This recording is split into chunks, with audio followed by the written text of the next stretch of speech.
If you've ever driven through Central Texas in late winter or early spring, you might have caught a whiff of something sweet in the air before you even saw it.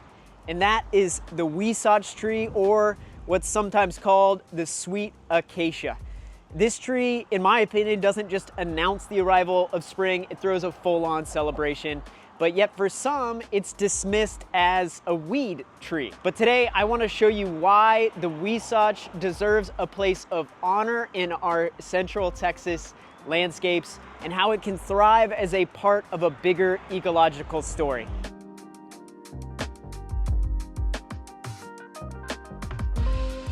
Okay, first, what is the Huisache? Let's break it down. Its common names, as I mentioned, the Huisache, or also Sweet Acacia, it's commonly called. It can grow to be about 15 to 30 feet tall. It can also have about a similar spread. It's adaptable to a wide range of soil types: sandy, loamy, heavy clay. It can do well in well-draining soils, but it's also very tolerant of seasonal flooding. Low water use tree, it's highly drought tolerant, but again, it could withstand the occasional flood. So the Huisache tree is really made to be extremely resilient. That's why it's called a pioneer tree. So the Huisache loves full sun, and it's actually a member of the legume family.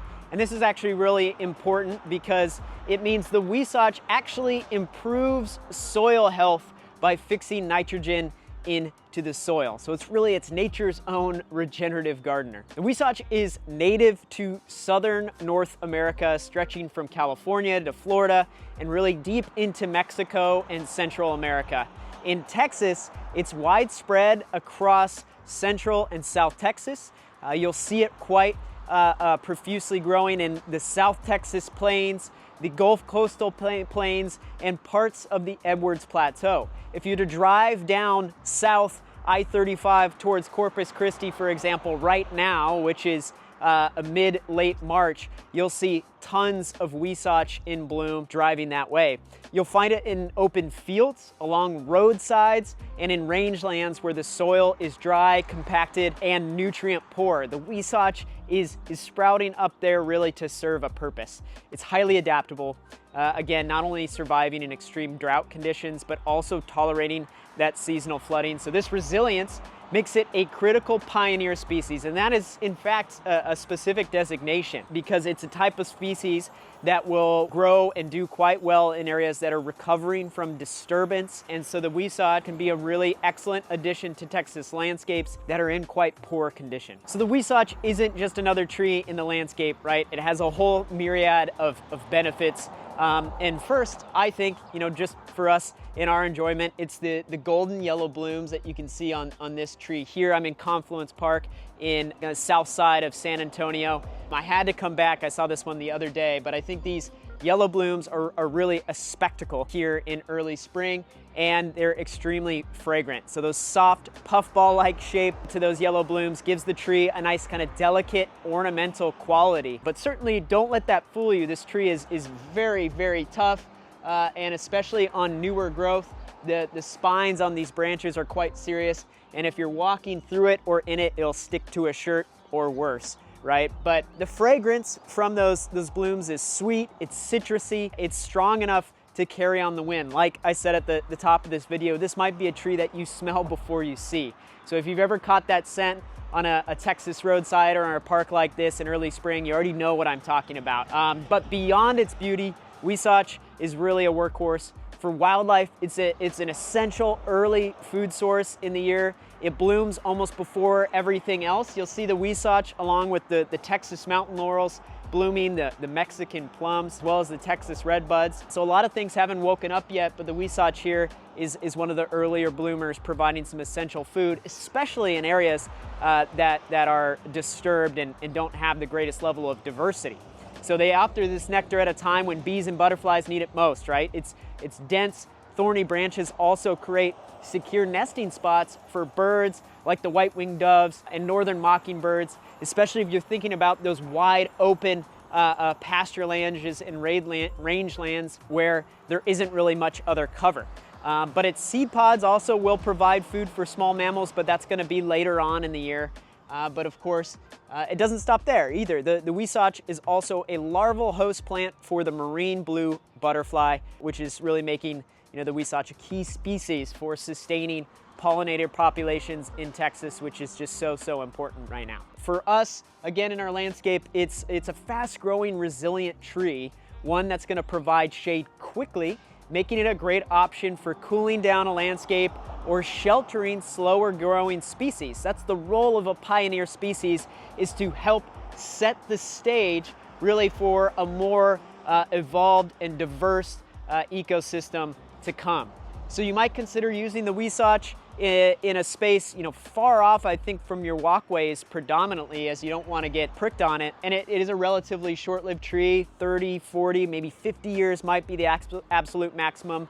But ideally at that point, it's helping to stabilize degraded land and really set the stage for, like I said, the plant community that can come thereafter. I was thinking about how to plant the Huisache. I'm inspired here recently by a really excellent book titled Planting in a Post-Wild World by Thomas Rainier and Claudia West. And so first we got to start with understanding the role that the Huisache plays. And we've talked about this a bit, right? It's a nitrogen fixing pioneer tree, meaning that it is really made to survive and thrive in disturbed conditions, disturbed soils, helping to stabilize the soils and prevent further erosion, enriching them, bringing that nutrient into the soil, the important nitrogen for future plant communities.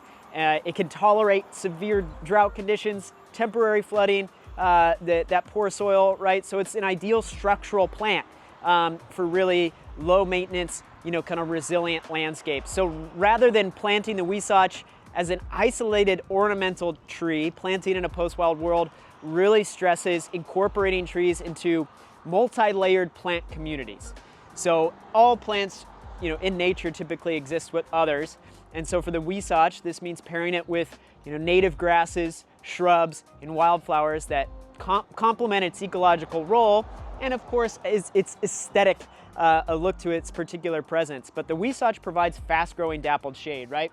So, we're here in early spring, and many trees are bare with leaves. There are some evergreens around, right? But the Huisache is providing some shade when a lot of things aren't. Early in the season, and also early in the whole spectrum of how fast and quickly various trees can grow. So understory plants can start to develop and do quite well here when they otherwise would just be, succumb to full-on scorching hot Texas sun. So the Huisache here works well in a savanna-like setting, perhaps alongside mesquite. I'm seeing some mesquite here at Confluence Park. I'm sure they had some similar ideas, or bringing one in or the other. Also, sugar hackberry is a good idea, and something smaller to complement it, a Texas persimmon, which as well I'm seeing nearby. But to create that layered planting approach, the Huisache should really be paired with seasonal shrubs and perennials such as an agarita, another kind of prickly, very strong structured shrub. The cenizo has a little bit more of a soft look to it, but it does hold its own frame. The flame acanthus, another shrub that will be lower, at least relative to those two in their fullest extent, but something that can survive the same sorts of conditions. Also the Texas prickly pear, that will be a good one to partner with the Huisache. You could also consider lower growing flowering perennials like the mealy blue sage, a really beloved one here in central Texas that will enjoy similar conditions as a Huisache. Zexmenia is another great one.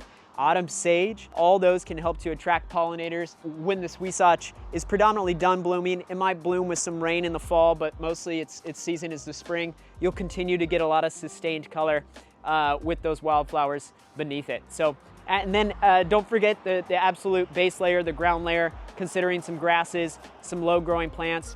Buffalo grass would look great with a Huisache, Texas grama. You could also maybe consider something like frog fruit, although that might appreciate a little bit more moisture. And so if you're thinking about an area that gets more temporary flooding, that might be best for frog fruit as a complement versus the scenario where it's dry. So you got to think about those ground covers too as well, help retain moisture and prevent that further erosion. But for added resilience, early succession species like Huisache should be planted alongside longer lived species, right? To start to prepare the soil for more stable, advanced plant communities to come. It's a different stage of ecological succession that you're preparing yourself for, right? But in the meantime, there's other great temporary fillers. Blue bonnets, I think, look really wonderful around a Huisache tree, especially if they're in bloom right now. That bright blue with this vibrant yellow, the Huisache can look wonderful. In terms of function and design, the Huisache's kind of delicate, you know, almost fern-like foliage and the fragrant yellow blooms can make it a seasonal focal point in spring, right, when few other trees are in bloom. So it's gonna really add something for you. And right now in San Antonio, it's, you know, it's popping off in this mid-March period. So it thrives in the wild margins of your spaces to the extent that you have them.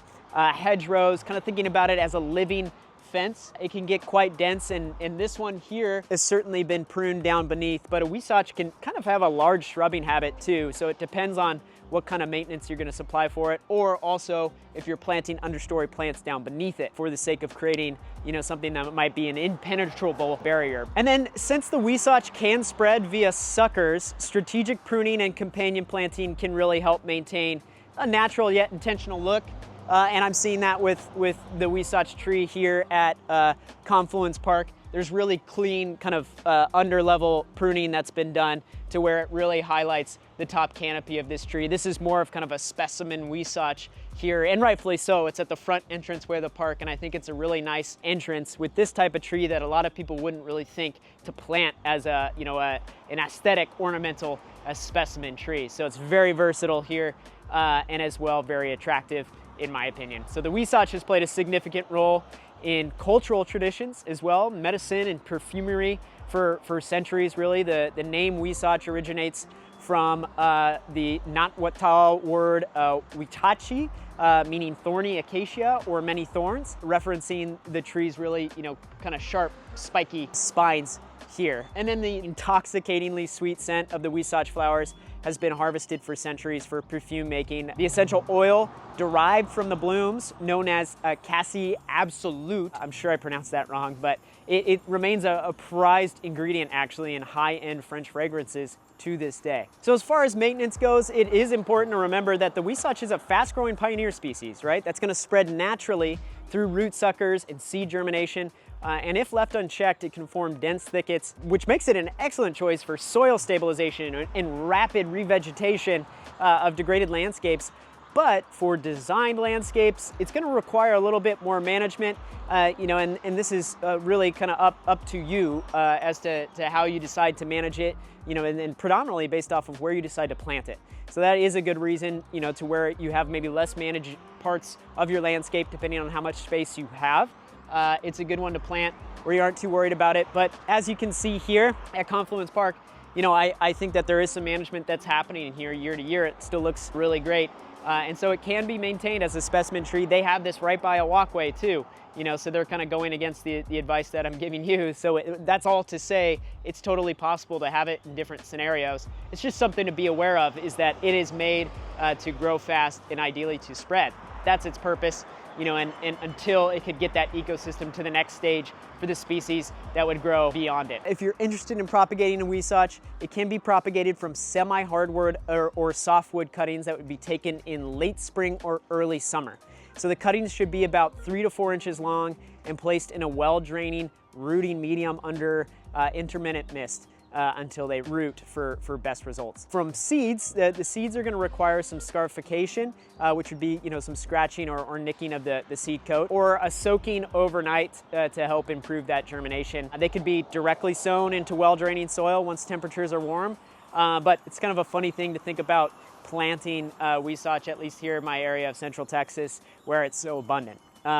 As for transplanting Huisache, due to its long taproot, which serves it quite well in periods of severe drought, it can be quite difficult to transplant once established, but young saplings are going to have the greatest opportunity to be successfully moved, and ideally that is done in winter, and then they're moved and pruned back severely and watered actually consistently for the following year. So, you know, the season to season experience of the Huisache, this is one of my favorite things about the tree, how it really marks the transition into spring.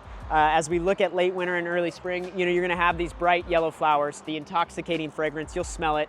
In the summer, the bloom should go away, but you'll get the deeper green, kind of fern-like little foliage. I even think that the foliage is kind of interesting to see.